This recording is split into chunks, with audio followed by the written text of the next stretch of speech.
মৌলভীবাজারে চা বোর্ড পরিচালিত বিলাসছড়া চা বাগানে পাহাড়ি নদী বিলাসছড়ার উপরে কোনো ব্রিজ না থাকায় ছড়ার ওপর পাড়ের মানুষ রয়েছেন চরম দুর্ভোগে।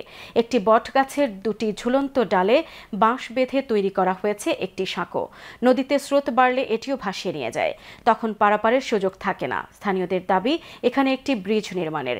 মৌলভীবাজার প্রতিনিধি বিকুল চক্রবর্তীর তথ্য ও ছবিতে দেখুন ডেস্ক রিপোর্ট।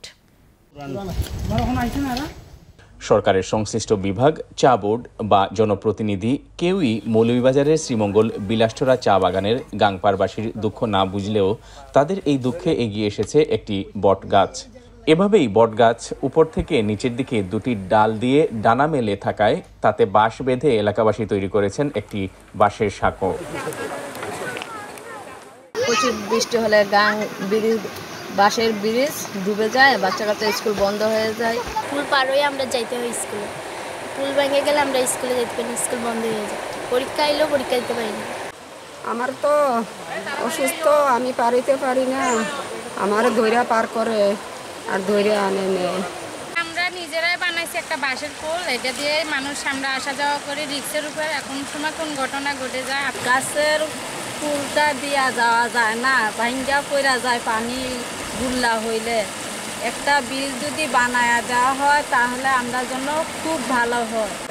দাঁড়াই আমরা ভালো গাছে দাঁড়াইছি, ফুলটা তাড়াতাড়ি হয়। এখন এই সাঁকোটি তাদের একমাত্র ভরসা। পাহাড়ি স্রোতে তা ভেসে গেলে নতুন করে আবার তৈরি না করা পর্যন্ত তাদের পারাপারের সুযোগ থাকে না। সেদিন বাজার ঘরে না থাকলে বন্ধ থাকে চুলা, আর মসজিদটি অপর পারে থাকায় সেদিন আদায় করতে পারেন না অনেকে নামাজও। এই বটগাছটা মনে করেন আমরা দুঃখ বুঝছে। আমরা এই বটগাছটা মনে করেন দিয়ে যাতায়াত করতেছি, আমরা স্কুলের ছাত্র মনে করেন এটাতে যাইতেছে, মানে পরীক্ষাও মিষ্টি হয়ে যাচ্ছে, পরীক্ষা দিতে পারে নাই। আবার অনেক মনে করেন রুগী টুগি নিয়ে যেতে পারি না, এটা মনে করেন আমরা অনেকের দুঃখ কষ্ট। এর আগে বিলাসছড়ার নিচ দিয়ে একটি রাস্তা করে দিলেও যখন পানি কম থাকতো তখন ওই রাস্তা দিয়ে পার হওয়া যেত, কিন্তু এখন সেটাও ভেঙে গেছে। বহুত আগে এই বিলাসছড়া গাঙ্গের উপর একটি রাস্তা করে দিয়েছিল, আরসি ঝালের রাস্তা, যা ইতিমধ্যে ছড়ার উপর ভেঙে যাওয়ায় তারা বিকল্পভাবে একটি সাঁকো করেছে। ঝড় তুফান হলে তখন তারা ওই রাস্তাতে যেতে পারে না, তখন সাঁকুতে যেতে হয়। অতি বৃষ্টি হলে ছড়াটিও ভেঙে যায় এবং সাঁকুটাও ভেঙে যায়, তখন যাতায়াত তাদের অনেক কষ্ট হয়। স্থানীয় এলাকাবাসী মানববন্ধন করে এই জায়গায় একটি ব্রিজ নির্মাণের দাবি জানান সরকারের কাছে। Moinuddin Manju, channel S news desk.